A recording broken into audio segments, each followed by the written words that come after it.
Rasa sejuk mulai terasa saat tiba di kaki Gunung Ungaran. Udara yang bersih dengan suasana alam pegunungan yang asri.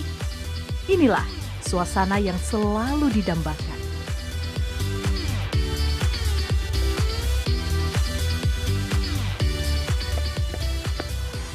Wah, sampai juga.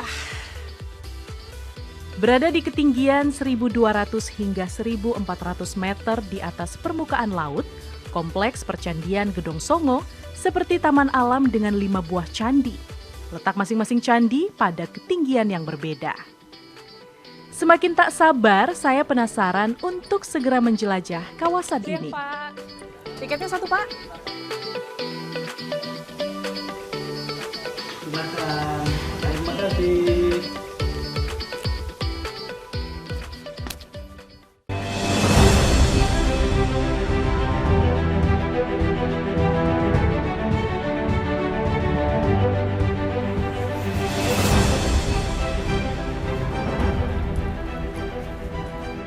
Halo teman jelajah, wah senang sekali setelah sekian lama akhirnya saya Brigita Kue dapat kembali lagi ke layar kaca Anda tentunya di Jelajah Negeri. Di episode kali ini kita akan menjelajahi kota Semarang. Selamat datang di Semarang teman jelajah. Wah, kota Semarang ini memang memiliki sejarah budaya yang sangat kaya teman jelajah. Salah satunya adalah Candi Gedong Songo. Tempat di mana saya berada saat ini di Kabupaten Semarang, tepatnya di Kecamatan Bandungan. Dan kita akan melihat-lihat seperti apa sih bentuk candi ini, kira-kira semenarik apa sih jejak sejarah yang ditinggalkan di lingkungan candi ini. Yuk ikuti saya.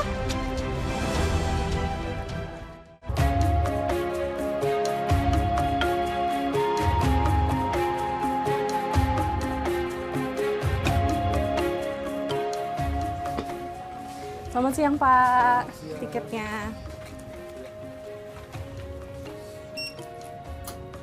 Oke, oh terima kasih.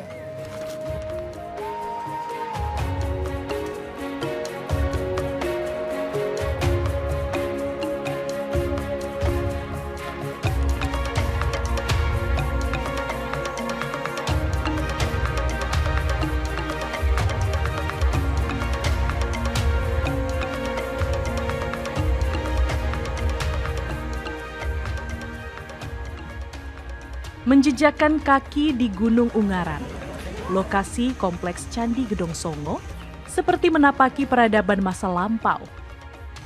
Bangunan candi pertama atau Candi 1, yang lokasinya paling dekat sudah membuat saya terpukau mengagumi bangunan candinya. Saya semakin semangat untuk menjelajah lebih jauh lokasi candi lainnya.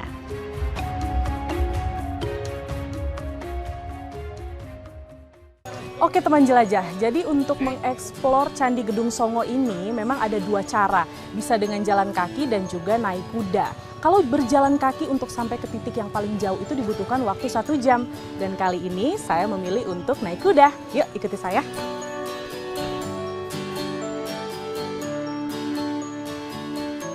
Halo Pak, selamat siang. Wah ini kudanya ya Pak ya? Iya. Nanti kita naik ini. Berapa lama Pak perjalanan sampai ke atas? Waktu durasi kita itu kalau keliling semua 1 jam. 1 jam ya? Oke, saya langsung naik ya. Ya. Kasih dulu ya. Oke.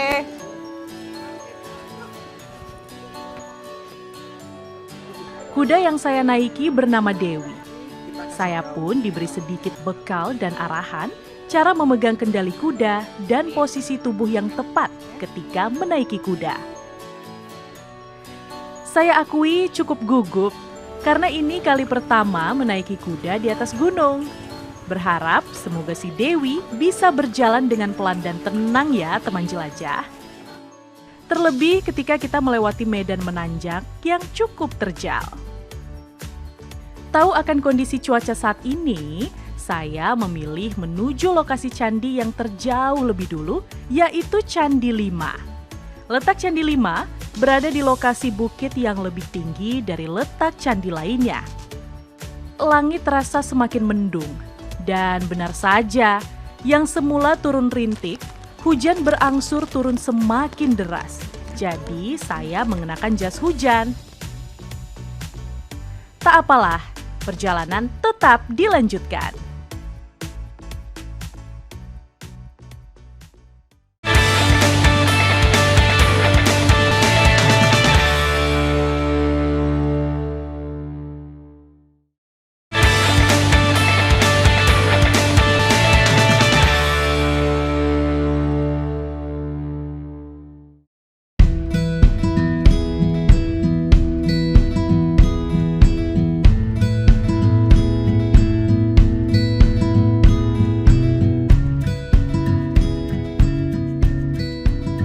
Suasana perjalanan semakin menantang.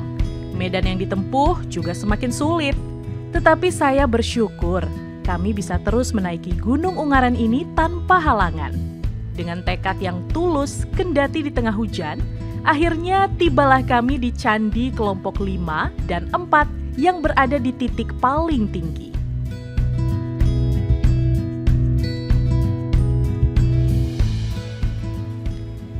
Di tengah udara yang dingin, berlatar pemandangan Gunung Ungaran yang indah dan berkabut, saya terpana dengan panorama yang saya saksikan. Sungguh megah ciptaan Yang Maha Kuasa.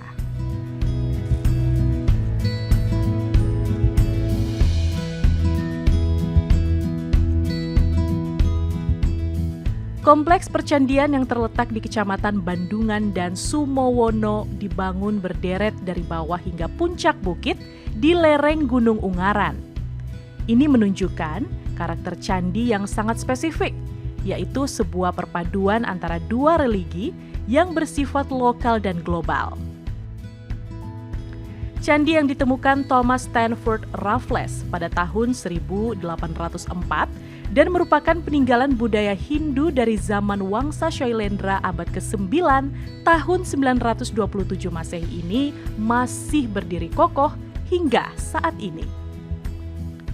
Gedong Songo adalah pemberian nama masyarakat yang terdiri dari 9 kelompok bangunan. Tapi orang yang berkunjung di Gedong Songo hanya berpikir bahwa di situ ada 9 candi. Bukan, tapi 9 kelompok bangunan.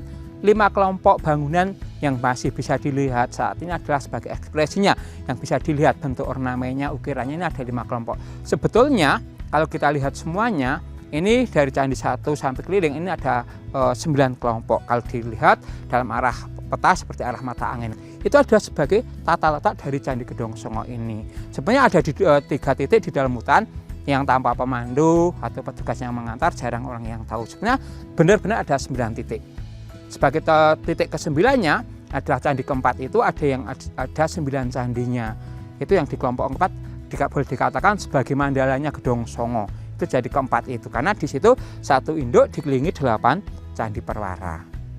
Ini adalah peninggalan leluhur untuk masa depan. Mari kita jaga, kita lestarikan, kita rawat semuanya.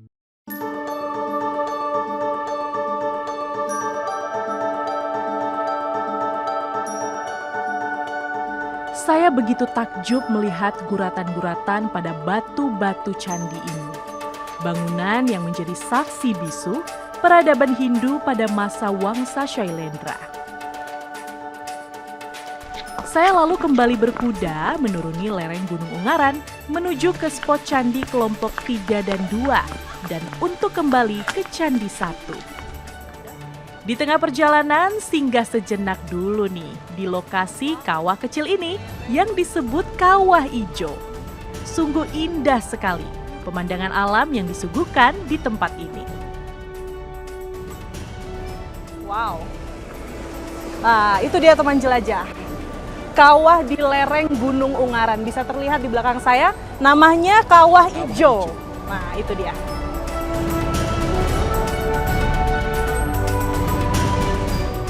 Teman jelajah, syukurlah hujan sudah mulai mereda.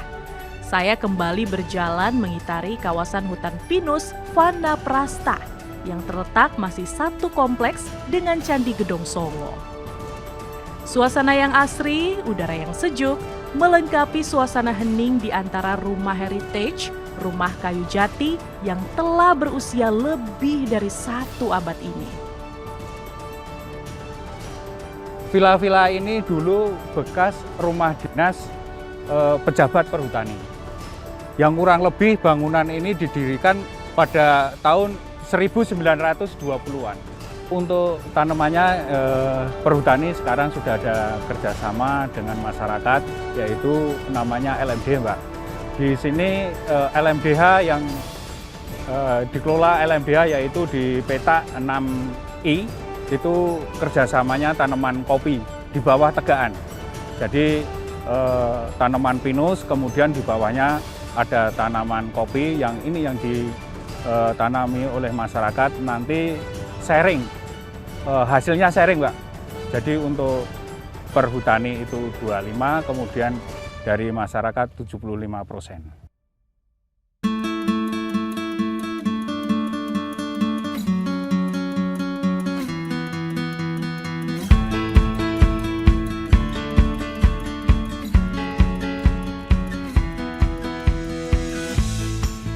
Oke teman jelajah, akhirnya sampai juga di Candi Gedong Songo kelompok 3 atau yang biasa disebut juga dengan Candi Gedong Telu. Nah ini dia teman jelajah. Keren ya, karena memang katanya spot foto di Candi kelompok 3 ini adalah spot foto yang paling spektakuler. Karena view-nya itu langsung menghadap ke pegunungan.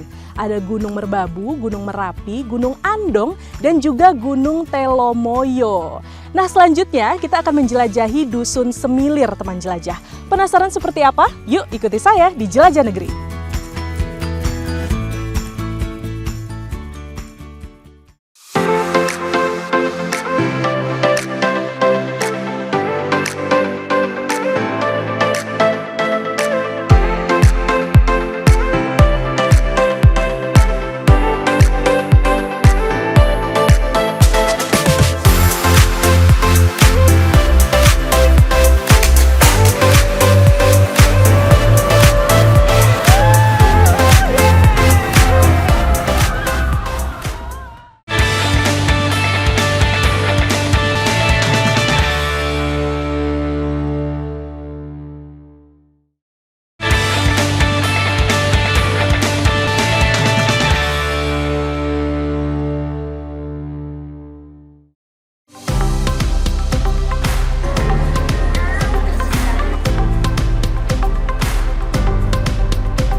Teman jelajah, di dekat kompleks candi terdapat satu lokasi wisata lainnya. Tempat ini memiliki banyak spot foto menarik dan kekinian yang dibalut dengan panorama lereng Gunung Ungaran yang cantik. Tentunya tempat ini sangat digemari, terutama untuk kaum milenial.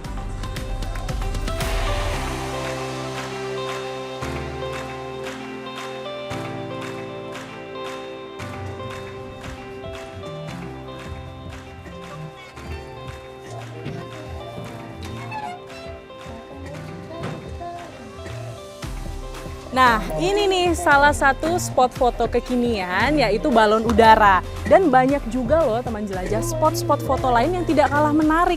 Jadi memang tempat spot foto kekinian Ayanas ini memang recommended banget untuk dicoba.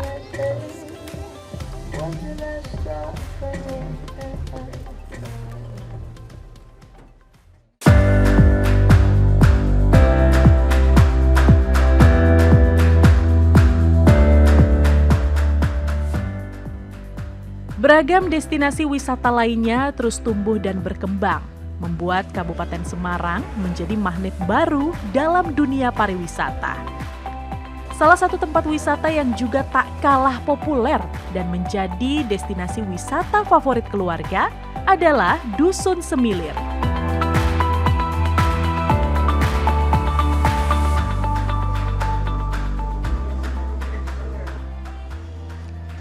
Geliat wisata sangat terasa saat memasuki kawasan ini.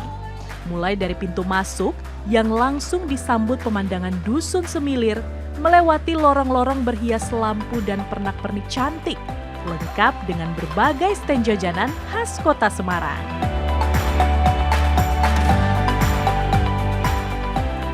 Saya terus berjalan melewati jalur berputar, menanjak hingga sampai di wahana pertama.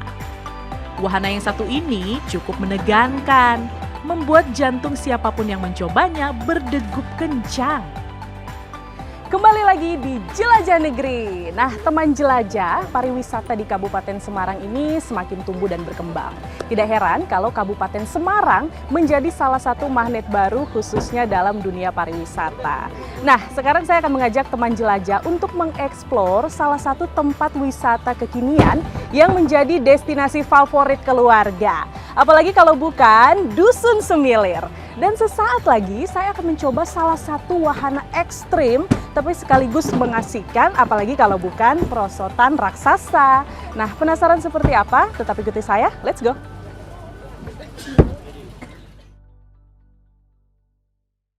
Ketika sudah duduk dengan posisi yang baik di kereta luncur, saya langsung didorong oleh petugas melewati jalur perosotan. Jelajah Negeri! Asik loh, serasa bernostalgia ke masa taman kanak-kanak. Wah, seru banget teman jelajah!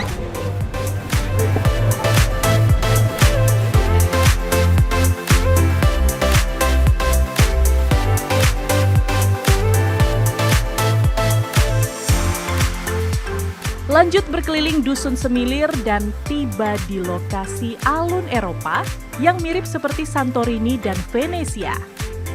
Begini cara saya menikmati suasana Eropa dengan menaiki skuter listrik yang ramah lingkungan. Asyik! Wow!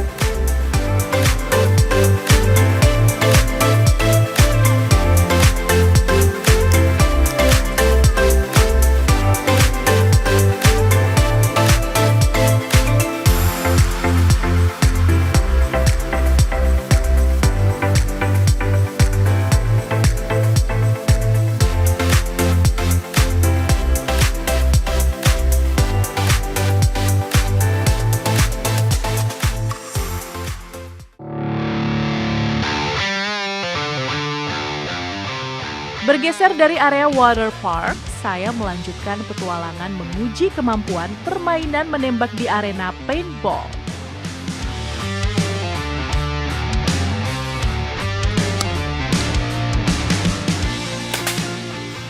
Wow, berhasil! Sungguh pengalaman menarik dan memacu adrenalin.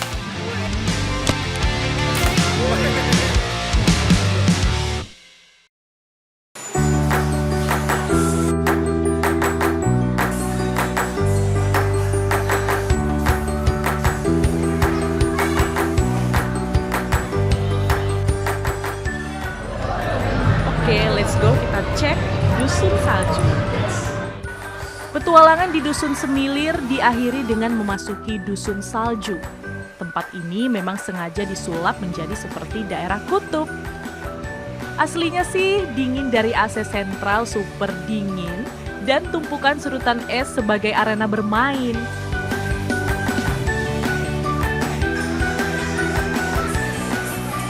Tidak hanya itu teman jelajah, di Dusun Salju ini juga terdapat medan miring seperti perosotan salju yang bisa menjadi arena seluncur.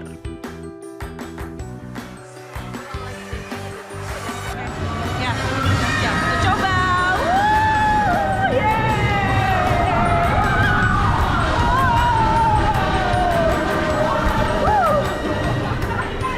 Wah, seru.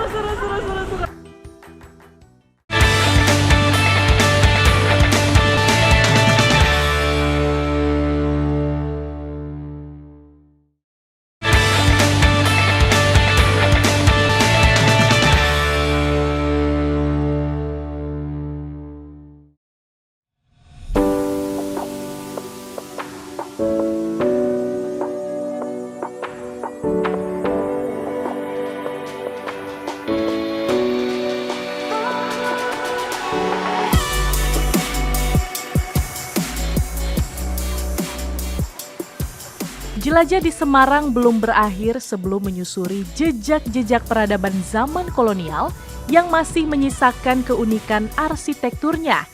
Sebagian gedung tua bergaya klasik masih terlihat berdiri megah dan tertata rapih di sepanjang jalan Kota Lama Semarang.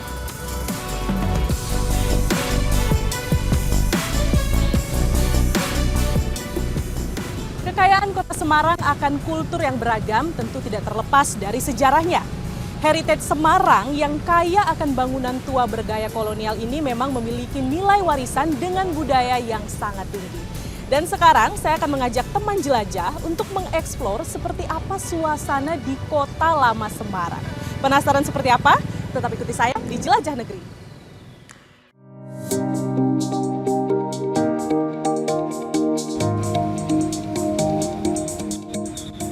Menyusuri Kota Lama Semarang di Jalan Letjen Suprapto, pada abad ke-19 hingga 20 lalu menjadi pusat perdagangan. Kawasan ini dulu disebut juga Oudestad. Dilihat dari kondisi geografis, kawasan ini terpisah dengan daerah sekitarnya, sehingga terlihat seperti kota tersendiri yang dijuluki Little Netherlands.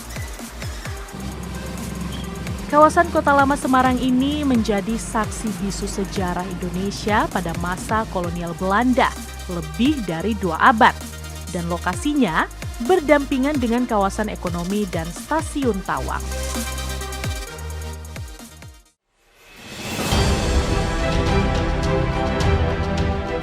Di tempat ini ada sekitar 50 bangunan kuno yang masih berdiri dan kokoh dan mempunyai sejarah kolonialisme di Semarang. Secara umum, karakter bangunan di wilayah ini mengikuti bangunan-bangunan yang ada di benua Eropa sekitar tahun 1700-an. Hal ini bisa dilihat dari detail bangunan yang khas dan ornamen-ornamen yang identik dengan gaya Eropa, seperti ukuran pintu dan jendela yang luar biasa besar, penggunaan kaca-kaca berwarna, bentuk atap yang unik, sampai adanya ruang bawah tanah. Ada salah satu spot menarik di Kota Lama Semarang, tepatnya dalam gang yang berada di seberang Museum 3D. Teman jelajah akan menjumpai sebuah rumah tua yang sudah tak terawat, terlihat usang dan tidak mempunyai atap. Di tengah-tengah rumah terdapat satu pohon besar yang akarnya menempel di dinding. Warga menamai tempat ini dengan rumah akar. Walaupun sekarang terlihat agak menyeramkan, namun ternyata bangunan ini dulu milik NV Dagblad de Lokomotief, koran berbahasa Belanda tertua di Semarang. Menarik ya?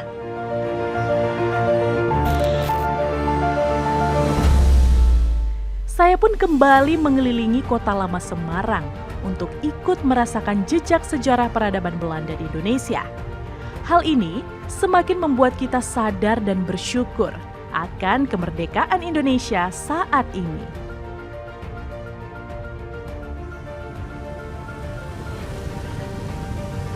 Oke teman jelajah, usai sudah keseruan dan petualangan kita di Semarang, Jawa Tengah yang kaya akan sejarah budaya, kemegahan kota dan juga keindahan alamnya. Akhirnya saya Brigita Kue pamit undur diri. Jangan lupa saksikan terus Jelajah Negeri setiap hari Minggu pukul 15.00 waktu Indonesia Barat hanya di TVRI Media Pemersatu Bangsa. Sampai jumpa.